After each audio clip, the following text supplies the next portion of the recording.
So the first bar mitzvah I ever went to was a complete freaking doozy. I mean, it was I'd been to weddings that were way less ostentatious than this thing was, and it was up in New Jersey, so that kind of had that going for it. And this was my wife's cousin's oldest son having his bar mitzvah, and this thing was over the top. There was little food stations, and there was beef Wellington, which I think is the best thing on earth to eat. It's awesome. And there was lobster and shrimp there too, which let's not tell anybody. And there was even there was live music, and there was all these little like fun stations for the kids to play in, and then there were things for the grown-ups to do, and there was a troupe of dancing people who like got the party started and got us all going.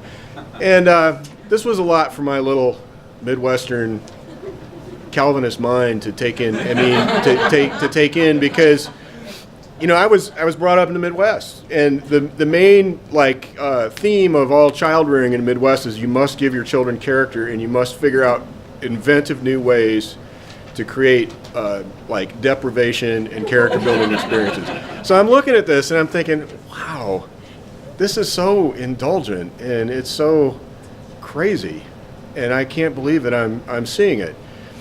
And I was actually eating a beef Wellington and drinking IPA or something, enjoying all this luxury and thinking, this is the most indulgent, over the top thing I've ever seen. And at that moment, the dancing troupe brought the bar mitzvah boy out, pimp style, trotted him out, these hot chicks, and it's this 13-year-old boy, and I'm thinking, wow, nothing like that ever happened when I was 12 or 13. In fact, the main thing I remember around 12 or 13 is I wanted to do this thing that my parents just couldn't believe, and this thing, they were like, there's no way we can do this. And it was almost as if I was asking, do you think for my 12th birthday, I could spend a night with a hooker or try heroin just this once? But no, what I wanted was to go see this movie that had just come out called Star Wars, and they were like, we might have to drive to Illinois to do that. No, and you want to see it on Sunday afternoon? That's you won't get to set up metal chairs in the church if we go to the movie. No, you can't do that. And at that exact moment, my own boys, one was kind of officially preteen. He was 11 or 12, and the other one was just finishing up high school. And I had this in my mind, how much indulgence and how much what should I be doing for these boys? And then I'm thinking back to Star Wars when I was 12 years old, and then that was the aha moment. It's no.